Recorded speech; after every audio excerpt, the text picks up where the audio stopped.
Oke, saya persilakan Mbak Anessa untuk men-share PPT-nya.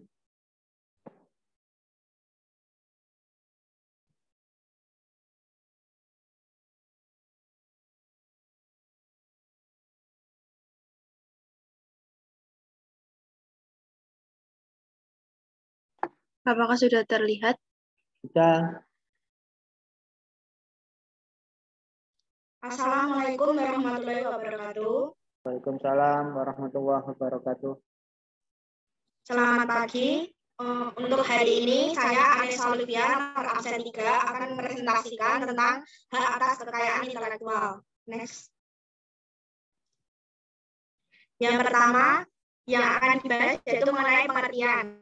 Hak atas kekayaan intelektual atau yang biasa disebut dengan HAKI adalah hak yang didapatkan dari hasil olah pikir manusia untuk dapat menghasilkan suatu produk, jasa, atau proses yang berguna untuk masyarakat. Jadi dapat disimpulkan bahwa HAKI adalah hak untuk menikmati secara ekonomis hasil dari suatu kreativitas intelektual. Objek yang diatur dalam kekayaan intelektual berupa karya yang dihasilkan oleh kemampuan intelektual manusia. Istilah HAKI didapat dari Intellectual Property Right atau IPR yang telah diatur dalam Undang-Undang Nomor 7 Tahun 1994 mengenai pengesahan WTO atau World Trade Organization. Next.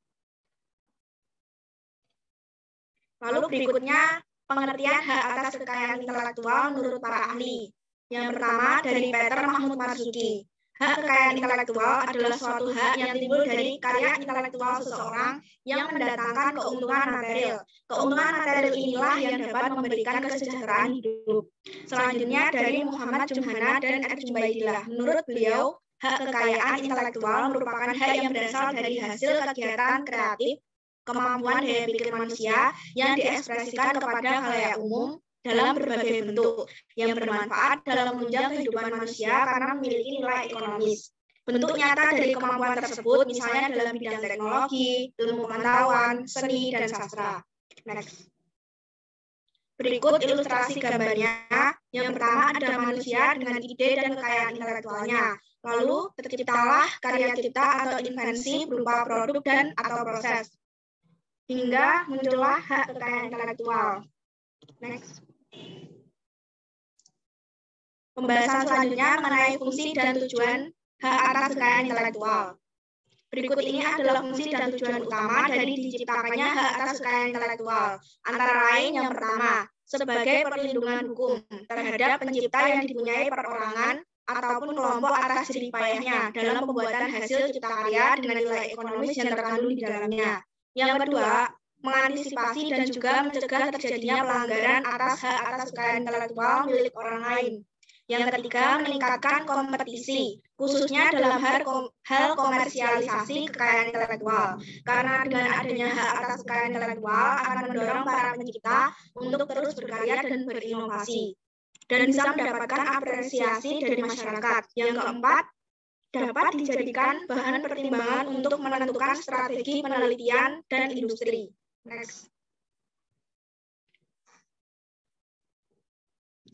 Berikutnya, ruang lingkup hak atas kekayaan intelektual. Hak atas kekayaan intelektual mempunyai dua ruang lingkup yang berbeda. Antara lain yang pertama hak ekonomi. Hak ekonomi adalah hak yang memiliki hubungan dan dampak langsung terhadap ekonomi perusahaan, seperti hak pengadaan, hak distribusi, hak penyiaran, hak pertunjukan, dan juga hak pinjam. Lalu selanjutnya ada hak atas ciptaan. Hak yang merujuk langsung terhadap subjek ciptaannya, seperti program komputer, buku, fotografi, database, dan lainnya. Next. Pembahasan selanjutnya mengenai dasar hukum tentang hak atas kekayaan intelektual. Dasar hukum mengenai hak kekayaan intelektual cakupannya cukup luas. Antara lain yang pertama, dalam Undang-Undang Nomor 19 Tahun 2002 diganti oleh Undang-Undang Nomor 28 Tahun 2014 tentang hak cipta.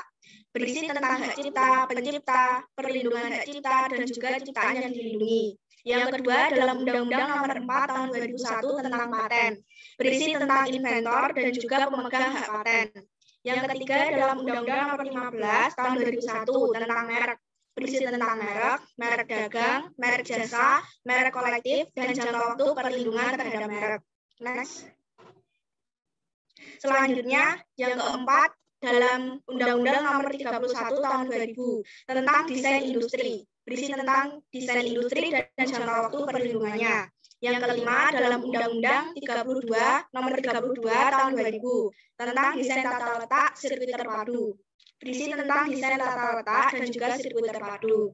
Yang keenam, dalam Undang-Undang Nomor 30 Tahun 2000 tentang rahasia dagang, berisi tentang rahasia dagang, lingkup rahasia dagang, dan juga perlindungan terhadap rahasia dagang. Next.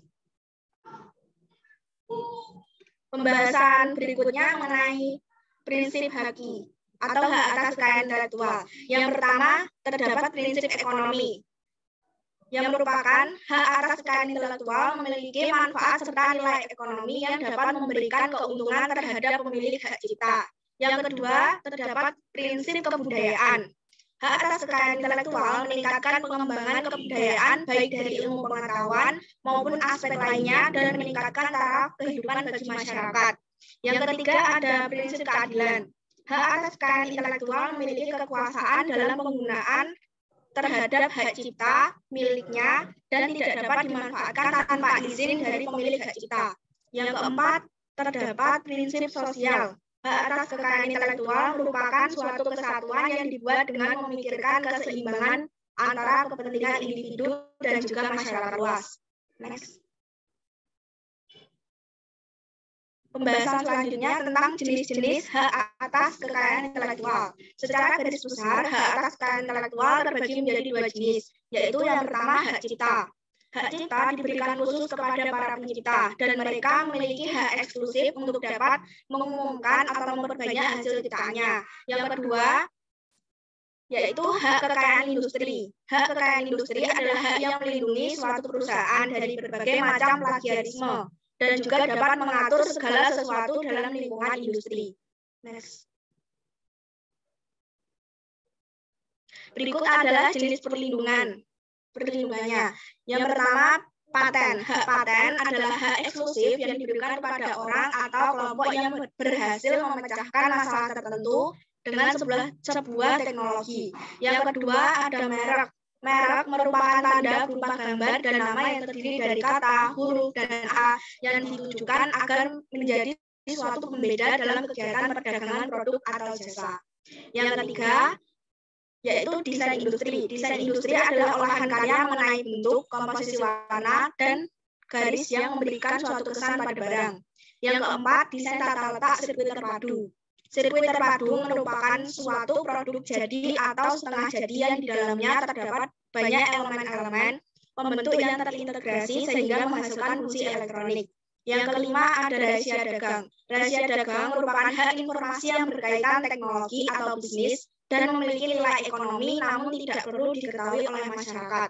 Yang keenam, ada indikasi geografis. Hak untuk melindungi suatu produk atau jasa yang menunjukkan daerah asal suatu barang atau jasa. Next. Berikutnya, mengenai simbol terkait hak atas kekayaan intelektual. Saat ini, untuk dapat mengetahui karya yang telah tercatat hak kekayaan intelektualnya, maka telah dibuat simbol di produk tertentu yang gunanya untuk mempermudah masyarakat mengetahui hak kekayaan intelektual suatu produk. Yang pertama ada trademark atau TM. Simbol TM memiliki arti bahwa produk atau merek sedang dalam masa pengajuan kepemilikan.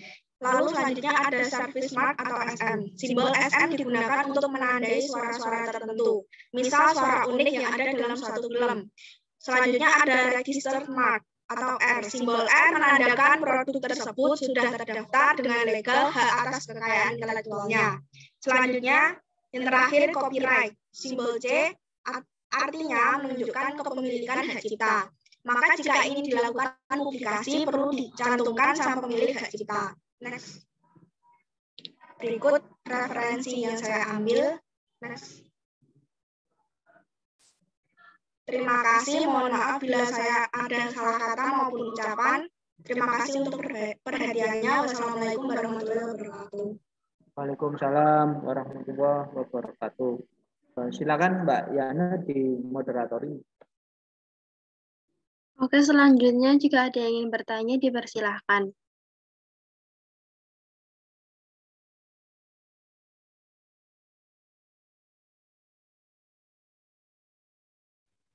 Saya izin bertanya. Baik, dipersilahkan. Ciptaan seperti apakah yang tidak dapat didaftarkan hak ciptanya? Terima kasih. Untuk presenter, pertanyaannya mau dijawab langsung atau diakumulasikan dulu? Ditampung dulu. Baik, untuk selanjutnya, apakah ada yang ingin bertanya lagi? Saya izin bertanya. Baik, dipersilahkan. Bagaimana proses penarikan royalti hak cipta dari sebuah lagu atau musik yang diputar di kafe, restoran, atau mall, dan lain-lain? Terima kasih.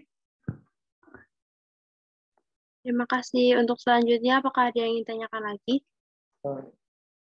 Tadi saya yang tadi tanya siapa Mbak Yana. Nanti saya dikirimi ya. Baik, Pak. Terima kasih Mbak Yana.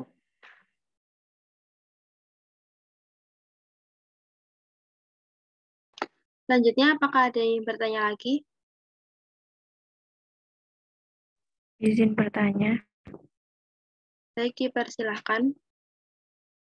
Dalam hak cipta dan hak milik industri kan terdapat pelindungan hukum mengenai seni, sastra, merek, dan lain-lain yang dilindungi. Apakah perlindungan dalam hak cipta dan hak kekayaan industri tersebut dapat hilang? Dan juga izin bertanya mengenai jangka waktu perlindungan hak milik industri dan hak cipta itu ada apa tidak? Kalau ada, itu jangka waktu perlindungannya itu berapa? Terima kasih. Terima kasih. Untuk selanjutnya, apakah ada yang ingin bertanya lagi? Saya izin bertanya. Mbak Fani terlebih dahulu, dipersilakan. Baik, mengapa hak atas kekayaan intelektual sangat penting? Terima kasih. Terima kasih. Tadi yang ingin bertanya lagi siapa? Saya izin bertanya. Baik, dipersilakan. Bagaimana cara suatu merek bisa terdaftar dalam HAKIM? Terima kasih. Apakah ada yang ingin bertanya lagi?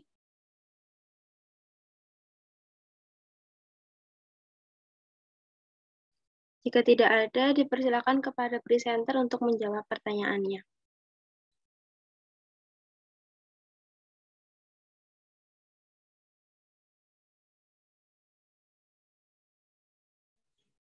Baik, untuk saya akan menjawab pertanyaan dari Siti Hana. Tadi pertanyaannya ciptaan seperti apakah yang tidak dapat didaftarkan hak ciptanya. Ciptaan yang tidak dapat didaftarkan hak ciptanya antara lain yaitu ciptaan di luar bidang ilmu pengetahuan, seni, dan sastra. Lalu ciptaan yang tidak original atau tidak asli. Serta ciptaan yang tidak diwujudkan dalam bentuknya yang nyata dan ciptaan yang sudah menjadi milik umum.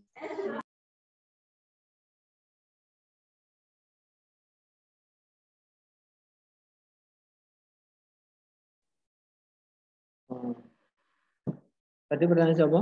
Mbak Anessa? Tadi yang tanya siapa? Dari Siti Hana. Ini Siti Hana. Mbak Siti Hana. Ya, Siti Hana Rafidah. Ya, yang tanya. Benar?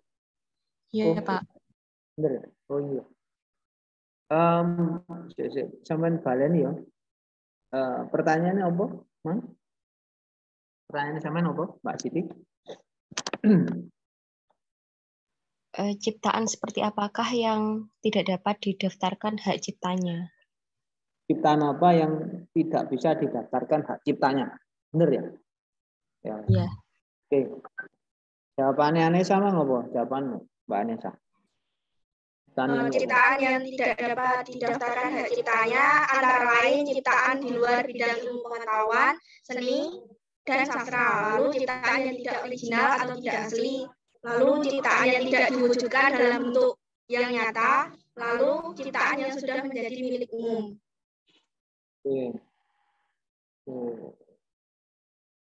Undang-undang mengenai hak cipta kan ya. Hak cipta itu kan diatur di Undang-Undang Nomor 28 tahun 2014 kalau nggak salah loh ya. Nanti coba sama cek itu kan ya. Di situ semua sudah diatur sebetulnya. Ya. Kalau kita bicara haki, ya, saya jelaskan dulu haki ya. Apa sih haki itu? Ya, belum saya jawab. Haki itu adalah hak untuk menikmati secara ekonomis. Jadi haki itu ya, hak untuk menikmati secara ekonomis atas hasil suatu kreativitas intelektual. Itu haki. Kalau nulis haki, hanya besar, A-nya kecil, K-nya besar, I-nya besar. Saya kecepatan? Kecepatan. Kalau kecepatan bilang. Kecepatan ya?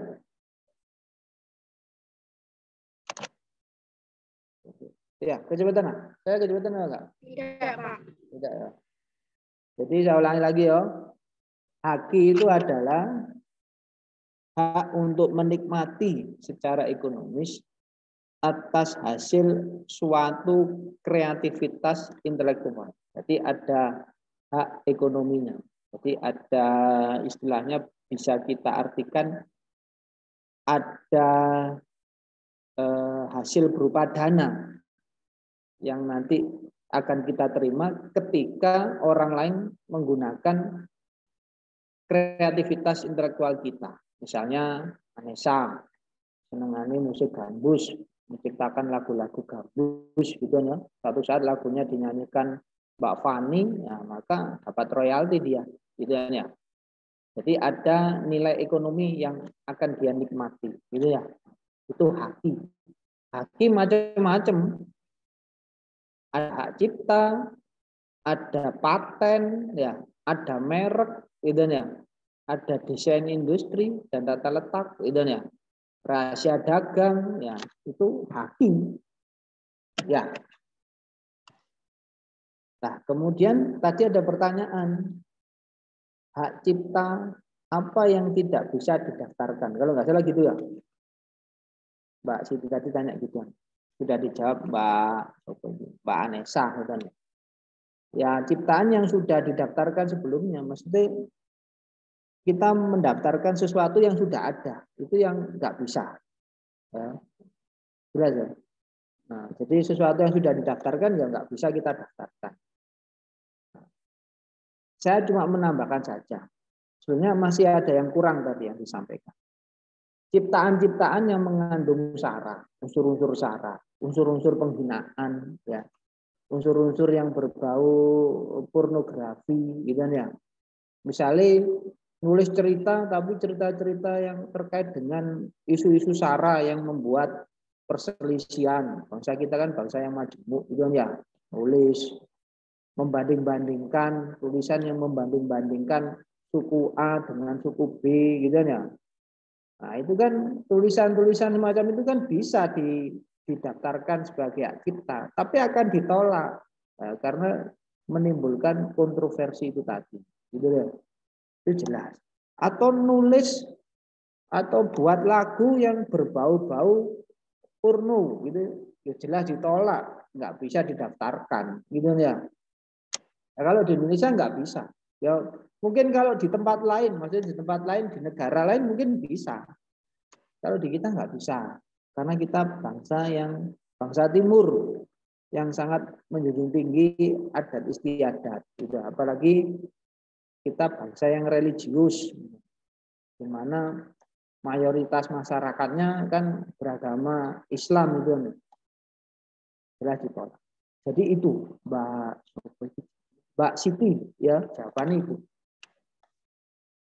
Jelas ya? Pak, terima kasih. Oke. Ya, sama-sama Mbak Siti.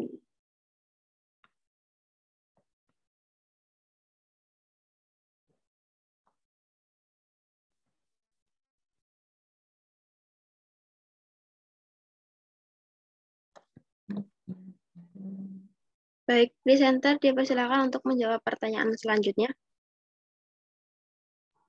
Saya akan menjawab pertanyaan dari Reni Ika. Tadi pertanyaan dari Dani yaitu bagaimana proses penarikan royalti hak cipta dari sebuah lagu atau musik yang diputar di kafe, restoran, mall, karaoke, dan lain-lain. Sebelumnya, saya tambahkan, tercantum dalam pasal 1 Peraturan Pemerintah Nomor 56 Tahun 2021, LMKN atau Lembaga Manajemen Kolektif Nasional memiliki kewenangan untuk menarik royalti hak cipta musik atau lagu kepada pengguna komersial. Tadi pertanyaannya yaitu bagaimana proses penarikan royaltinya. Proses penarikannya adalah dengan mengirimkan tagihan pembayaran. LMKN mengirimkan tagihan pembayaran atau invoice. Lalu waktu pembayaran royalti oleh pengguna komersial dilakukan paling lambat 1 bulan setelah invoice diterima. Apabila pengguna komersial terlambat melakukan pembayaran, maka dikenakan denda sebesar 0,05% per hari dari jumlah tagihan. Terima kasih. Baik, saya menambahkan. Itu pertanyaan siapa, Bang? Mbak Reni ya? Mbak Reni. Yang disampaikan oleh Mbak Anessa itu sudah, karena itu sudah termasuk aturan kan ya. Jadi kalau royalti itu sebetulnya ada badannya sendiri yang tadi sudah disampaikan gitu ya. Nah, mungkin yang sekarang sedikit berubah itu terkait dengan proses pembayaran. Terkait dengan proses pembayaran. Maksudnya medianya. Jadi kalau yang baru saat ini medianya itu dikembalikan kepada pihak yang terlibat katanya dengan royalti.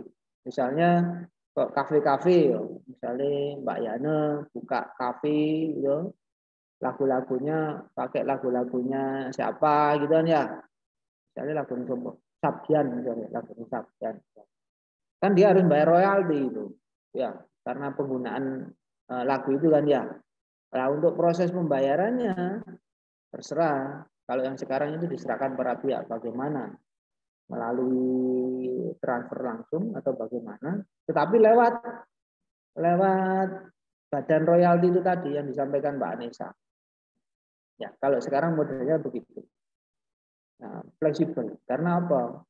Sekarang kan banyak yang namanya fintech gitu.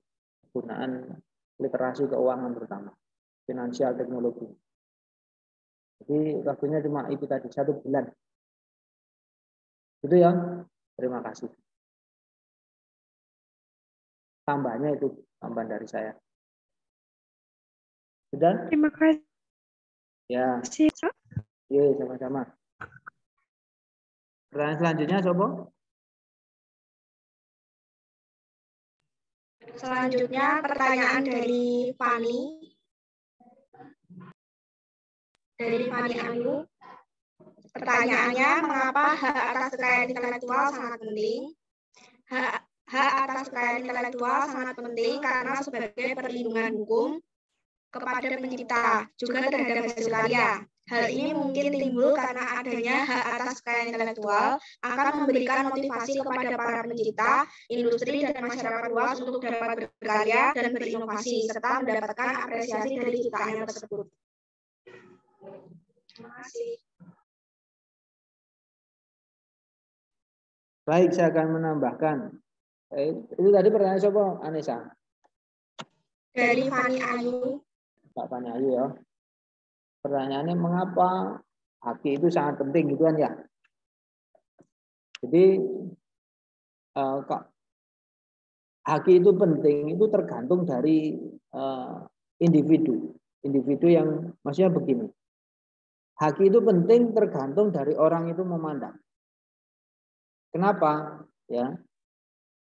Undang-undang mengenai hak atas kekayaan intelektual yang telah dibuat oleh pemerintah, dalam hal ini negara, itu kan sebetulnya untuk melindungi kreativitas intelektual dari individu kan.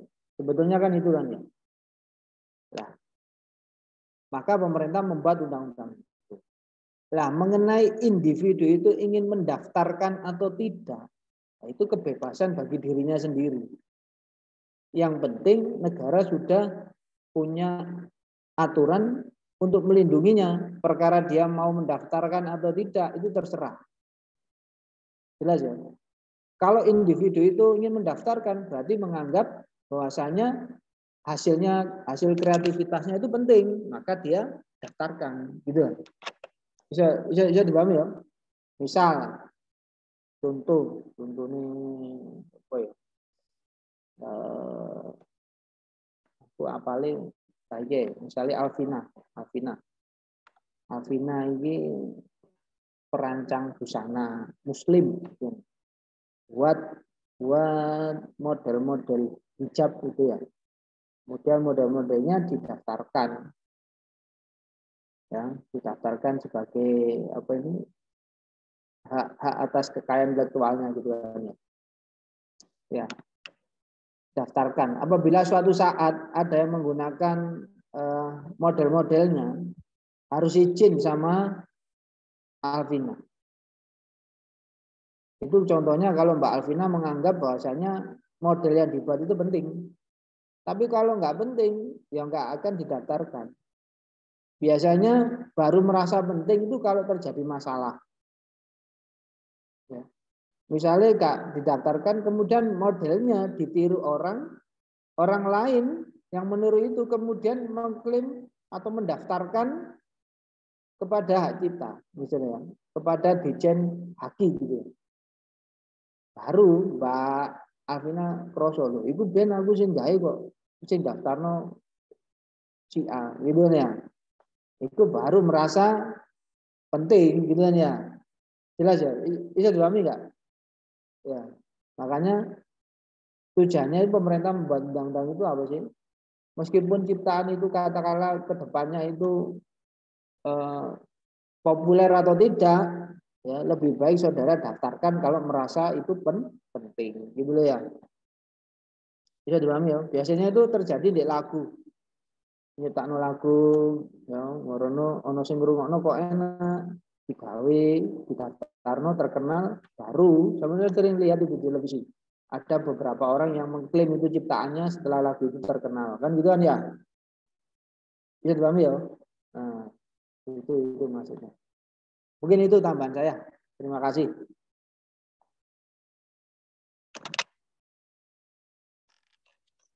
Pertanyaan selanjutnya mungkin. Untuk selanjutnya saya akan menjawab pertanyaan dari Nadia Erviana. Tadi pertanyaannya, dalam hak cipta dan hak milik industri terdapat perlindungan hukum mengenai seni, sastra, merek, dan lain-lain yang dilindungi. Apakah perlindungan dalam hak cipta dan hak kekayaan industri tersebut dapat hilang? Dan izin bertanya lagi, tadi mengenai jangka waktu perlindungan hak milik industri dan hak cipta itu berapa? Apakah benar tadi pertanyaannya dari Mbak Nadia? Ya, benar. Untuk perlindungan dalam hak cipta tersebut dapat hilang jika memang atas permintaan dari pemilik hak tersebut, atau dihapus melalui pengadilan, ataupun atas permintaan penghapusan dari pihak lain. Lalu untuk jangka waktu perlindungan hak ciptanya sudah diatur dalam Undang-Undang Nomor 28 Tahun 2014 tentang hak cipta yang berisi tentang perlindungan hak cipta dilakukan dengan waktu lebih panjang sejalan dengan penerapan aturan di berbagai negara, sehingga jangka waktu perlindungan hak cipta di bidang tersebut diberlakukan selama hidup pencipta ditambah 70 tahun setelah pencipta meninggal dunia. Terima kasih.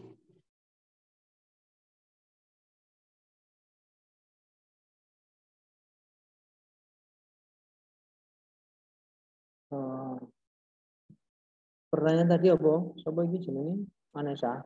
Pertanyaannya apa? Jangka waktu. Pertanyaannya, dalam hak cipta dan hak milik industri terdapat perlindungan hukum mengenai seni, sastra, merek, dan lain-lain yang dilindungi. Apakah perlindungan dalam hak cipta dan hak kekayaan industri tersebut dapat hilang? Jika dapat, mengenai jangka waktu perlindungannya itu berapa lama? Apakah dapat hilang, gitu ya? Bahasanya bukan hilang. Apakah dapat istilah apa? Dialihkan. Kalau hilang itu dicabut.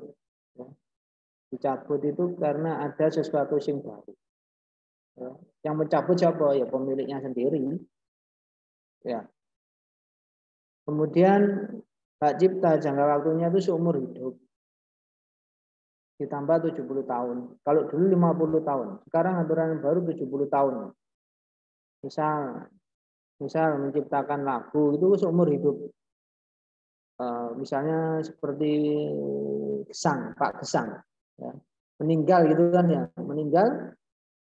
Jadi seumur hidup jadi gini, kalau Pak Gesang itu masih hidup, kemudian lagunya dinyanyikan orang lain, maka orang lain itu harus bayar royalti karena telah menyanyikan lagunya.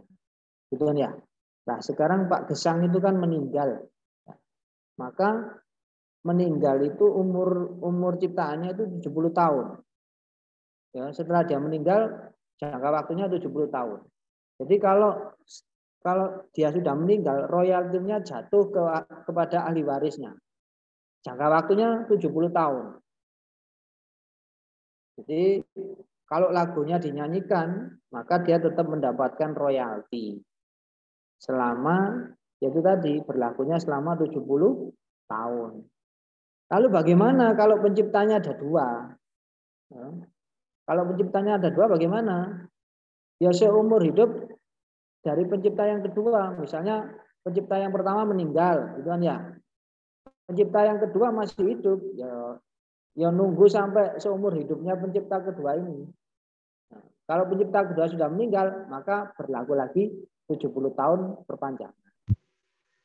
Bisa dipahami ya? Jadi yang dihitung itu adalah pencipta yang terakhir. Pencipta yang terakhir masih hidup, 70 tahun itu nggak berlaku. Tapi kalau kedua penciptanya sudah meninggal, baru 70 tahun itu berlaku. Bisa dipahami ya? Bingung ngomong nggak? Enggak kan? Bisa, Pak.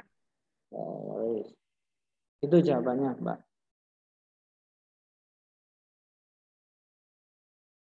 Iya, Ada Pak. lagi? Terima kasih. Iya, sama-sama, Mbak Nadia.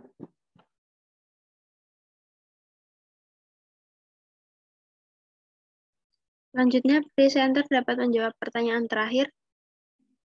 Untuk pertanyaan terakhir dari Nova Raffi, tadi pertanyaannya bagaimana prosedur suatu merek agar bisa terdaftar di HQ atau hak atas kekayaan intelektual.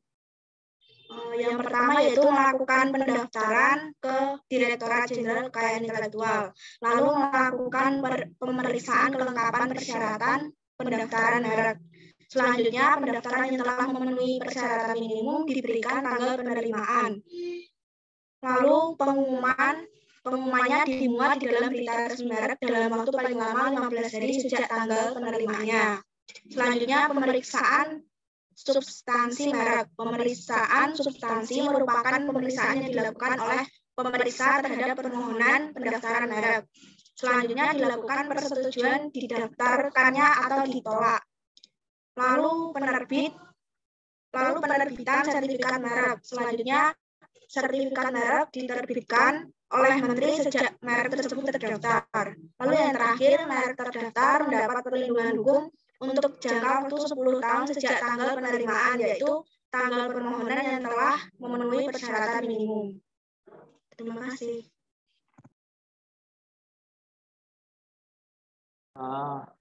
Mengenai pendaftaran, tadi sudah disampaikan prosedurnya ya, oleh Mbak Anessa. Saya hanya menambahkan begini, kalau kita mau mendaftarkan apapun, itu biasanya kemarin kan pernah ada itu sosialisasi dari Ditjen Hak Atas Kekayaan Intelektual. Nah, kalau yang pernah saya ikuti ya, jadi kalau kita ingin mendaftarkan entah itu paten atau merek, ya, kita disuruh ngecek di lamanya Ditjen Hak Atas Kekayaan Intelektual. Apakah produk atau apapun yang mau kita daftarkan itu sama enggak dengan yang sudah ada di listnya Ditjen Hak Atas Kekayaan Intelektual. Kita disuruh ngecek dulu. Misalnya, sama ini Anessa ini pengen buka rumah makan jenenge rumah makannya apa ya, Pawon Anessa misalnya. Coba dilihat dulu di situ. Apakah nama Pawon Anessa itu sudah terdaftar di lamanya, di listnya Ditjen Hak Atas Kekayaan Intelektual apa tidak? Nah, kalau sudah dicek di situ nggak ada, oke, baru masukkan. Ya.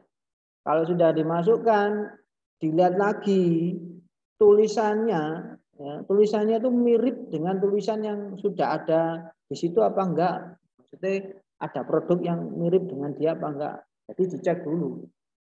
Kalau merasa yakin nggak ada, ya dimasukkan aja. Tapi nanti kalau sudah masuk Ditjen Hak Atas Kekayaan Intelektual itu akan ngecek lagi, ya, dicek meneh, didelok meneh bener iki. Ternyata dicek meneh, ternyata ono jenenge ono Pawon Anessa, dari ono ternyata. Ya itu akan ditolak, akan dikembalikan, ya. Kemudian disampaikan bahwasanya, oh nama rumah makan Pawon Anessa itu sebetulnya sudah ada, gitu loh. Itu loh ya. Jadi itu yang penting itu itunya. Kalau syarat-syaratnya kan itu sudah diatur di dalam undang-undang kan ya. Kalau kita bicara hak itu sebenarnya kita bicara undang-undang karena pengaturannya di tiap hak itu berbeda-beda. Kayak hak cipta Undang-Undang nomor 28 dan tahun 2014 gitu kan ya.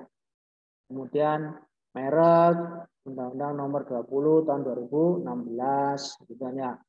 Rahasia dagang nomor 30 tahun 2000 kalau nggak salah. Nggak tahu kalau sekarang ada yang baru.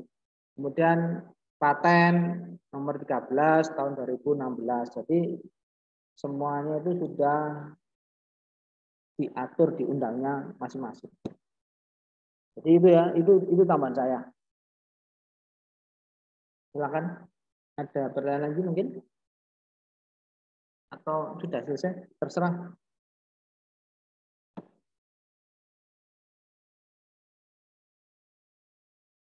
Apakah ada yang ingin bertanya lagi?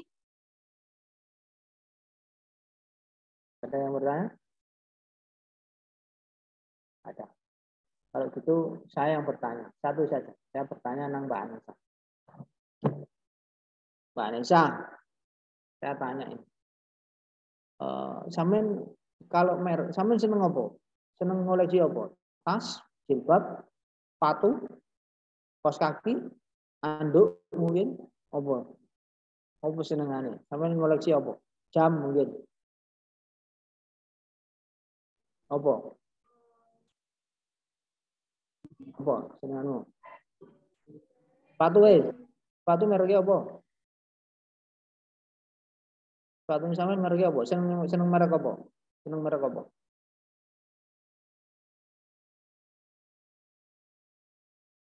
Apa? Mungkin sepatu merek Adidas, Pak.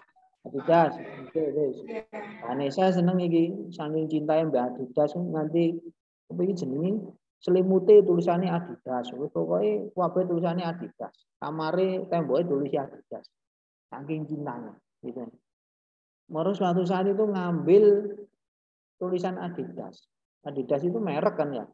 Ambil itu ya, tulisan Adidas. Saking cintai nyablon ya. Tulisan Adidas disablon di kaos. Nah, saya tanya sekarang. Perbuatan itu sudah melanggar undang-undang merek apa enggak? Menurut Mbak Anissa. Saking cintai gitu. Boleh tulisan Adidas. Tulisan di internet nomor di template di kelambi. Tulisannya Adidas. Jadi pokoknya Adidas. Pokoknya. Nah, perbuatan yang dilakukan itu bisa nggak dianggap telah melanggar hak atas kekayaan intelektual perusahaan Adidas? Coba jawaban. Tidak. Kenapa kok tidak? Karena merek tersebut memang disebarluaskan mungkin. Tapi sampean gak izin Adidas kan? Lek kepengin nyablon nang kaos itu, Mang. Izin Adidas apa enggak? Adidas, saya izin ya nyablon. Izin enggak?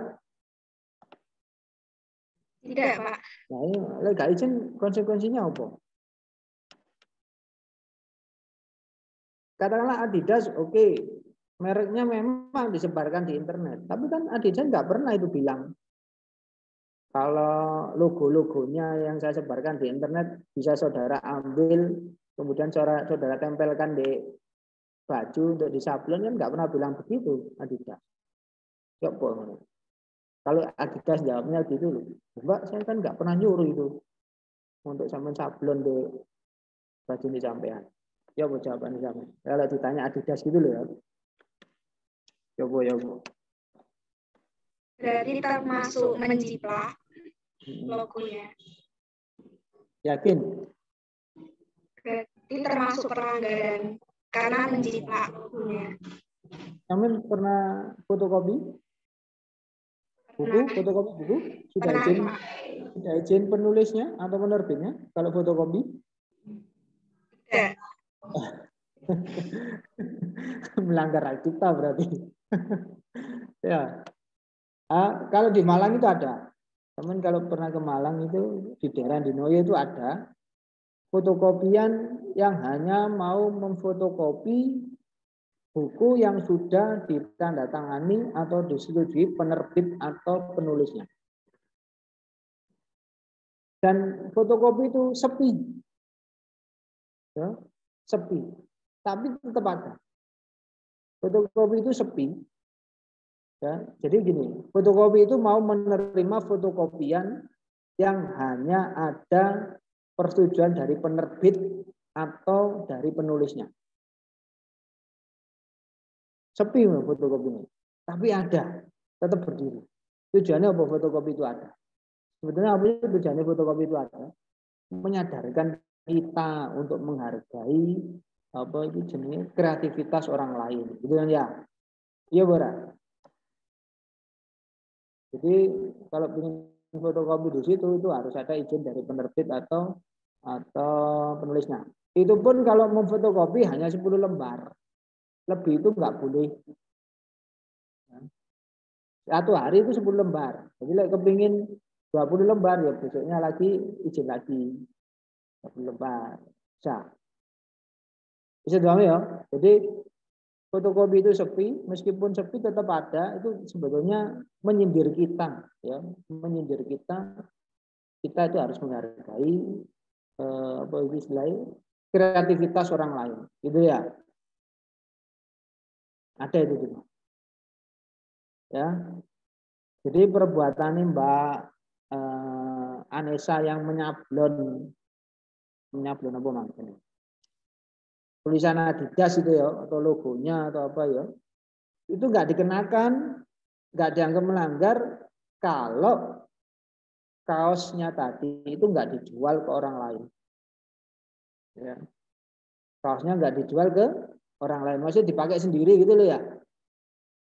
Ya, itu nggak dianggap melanggar. Tapi kalau sampai ngambil logonya Adidas, kemudian disablonan nang kaos-kaos yo, moro kaosnya dijual, itu yang melanggar. Karena tadi sudah saya sampaikan, hak itu apa? Hak untuk menikmati secara ekonomis, ya. Ya, secara ekonomis. Lek kaosnya sampean jual kan sampean dapat uang itu kan ya. Ya, uang itu kan sebenarnya kan nggak masuk ke sampean, masuknya ke Adidas, karena sampean jual. Logikanya kaos itu laku karena ada mereknya Adidas kan. Jajal kalau sampean jual sendiri gak ada mereknya. Kira-kira wong tuku ora. Logikanya kan gitu lah. Bisa dipahami ya? Ya. Jadi kalau tidak untuk dikomersialkan nggak melanggar. Tapi kalau sudah dikomersialkan, dijual gitu ya, itu melanggar. Ya kayak fotokopi tadi itu loh. Kalau sampean fotokopi ke tempat fotokopi, kan sampean bayar itu kan ya ke tempat fotokopi. Seharusnya kan sampean nggak bayar nang tempat fotokopi itu kan. Seharusnya bayarnya nang penerbit, nang penulis ya kan. Iya, Bora. Logikanya kan gitu ah. Nah, itu jawabannya. Jadi patokannya nilai ekonomis. Jadi ada nilai ekonomis yang harus diperhatikan. Ya, jelas ya. Nah, mungkin ono sing ngomong gini, Pak, lah kalau pakai KW kan banyak itu barang KW, kayak tas gitu kan ya, kemudian jam gitu kan ya, biasanya kan banyak itu kan ya. Ya, itu apakah melanggar haki? Jelas, itu sebenarnya melanggar haki itu. Tapi kenapa kok gak ditindak? Law enforcement-nya itu lemah berarti. Penegakan hukumnya lemah. Mestinya ya nggak boleh jualan apa itu jenis? Jualan KW-KW itu kan nggak boleh sebetulnya. Itu kan merugikan perusahaan. Ya, perusahaan yang buat merek aslinya. Ya, jelas ya. Mungkin itu tambahan dari saya. Nah, kalau nggak ada yang tanyakan? Ada yang tanyakan? Oke, tutup dulu kalau nggak ada, Mbak Anissa. Terima kasih Pak Dion untuk tambahan dan penjelasannya. Sudah ditutup? Sudah aja. Oke. Kalau sudah mungkin bisa kita lanjutkan minggu depan ya. Minggu depan kita kuis. Saudara persiapkan untuk belajar. Saya mohon maaf ya, mungkin perkuliahan bisa kita akhiri. Saya mohon maaf kalau ada kata-kata saya yang kurang berkenan, saya mohon maaf. Terima kasih kepada Mbak Anissa ya, kemudian Mbak Yana, sama beberapa teman-teman yang tadi sudah bertanya. Ya, saya lupa sobat yang tadi ditanya. Ya, terima kasih untuk itu. Kemudian terima kasih bagi saudara-saudara yang sudah hadir di perkuliahan ya, mulai tadi masuk sampai perkuliahan ini kita akhiri. Mungkin itu dari saya. Terima kasih. Assalamualaikum warahmatullahi wabarakatuh. Waalaikumsalam warahmatullahi wabarakatuh. Terima kasih, Pak. Saya live ya.